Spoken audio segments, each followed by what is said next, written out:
आजच्या या कार्यकर्ता मेळाव्यासाठी मोठ्या संख्येने महिला देखील उपस्थित होत्या आणि या कार्यक्रमासाठी महाराष्ट्र राज्याच्या वरिष्ठ उपाध्यक्षा RPIच्या संगीताताई आठवले आपल्यासोबत आहेत।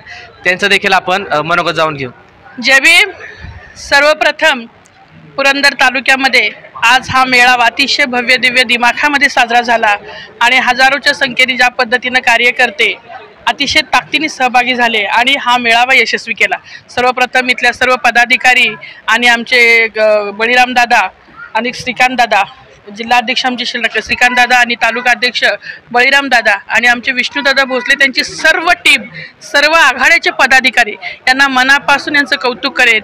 आणि खऱ्या अर्थानं येणाऱ्या काळामध्ये स्थानिक स्वराज्य संस्थेच्या निवडणुका असतील किंवा विविध पक्षाच्या संदर्भामधून जनमानसामध्ये पक्षाच्या जनतेच्या विविध प्रश्नावरती पक्षाच्या वतीनं भूमिका मांडत असताना, त्या अन्याय अत्याचाराच्या विरोधात काम करत असताना, त्यांचा न्याय मिळवत असताना या रिपब्लिकन पक्षाची भूमिका अतिशय ताकदीने जनमानसापर्यंत पोहोचवण्यासाठी मी त्यांना मनापासून सदिच्छा आणि शुभेच्छा देईन। जिल्ह्यामध्ये पक्षाचा वाढविस्तार मोठ्या प्रमाणात सुरू झालेला आहे। तर श्रीकांतजी कदम हे पुणे जिल्ह्याचे अधिकृत अध्यक्ष आहेत।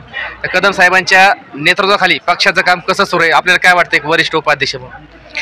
खऱ्या अर्थानं रिपब्लिकन पक्ष हा डॉक्टर बाबासाहेब आंबेडकर यांच्या खुल्या विचारधारेवरती, खुल्या पत्रावरती आधारित असणारा हा पक्ष आहे।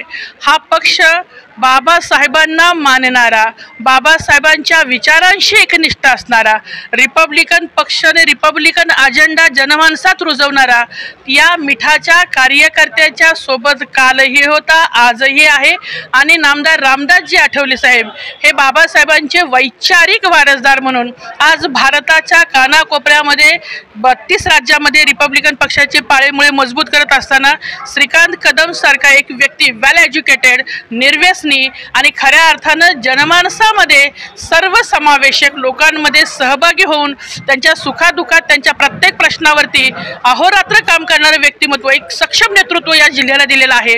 आणि त्या नेतृत्वाच्या माध्यमातून त्यांची सर्व आघाड्या, त्यांचे सर्व तालुक्याचे अध्यक्ष, त्यांनी अधिकृत नेमलेले अध्यक्ष अतिशय सक्षमरित्या काम करत आहेत। काल कोणीतरी आपल्याला विरासतमध्ये रिपब्लिकन पक्षाची विचारधारा हा पक्ष आपल्या हातात दिलेला आहे। आज आपल्याला येणाऱ्या भावी पिढीला हा पक्ष त्यांच्या हातात द्यायचा आहे। बाबासाहेबांचा वैचारिक वारसा त्यांना द्यायचा आहे। हे लक्षात ठेवून बदल एक्सेप्ट केला पाहिजे, तरुणांना संधी दिली पाहिजे, सुशिक्षितांचा सन्मान केला पाहिजे, कार्याचा गुणगौरव केला पाहिजे आणि संघर्ष, संघटन याला कुठेतरी वाव दिलं गेलं पाहिजे। आणि या दृष्टिकोनातनं आम्ही पक्ष म्हणून, पदाधिकारी म्हणून आम्ही खऱ्या अर्थानं निष्ठावान कार्यकर्त्यांच्या पाठीशी कालही होतो, आजही आहोत आणि उद्याही राहणार आहोत।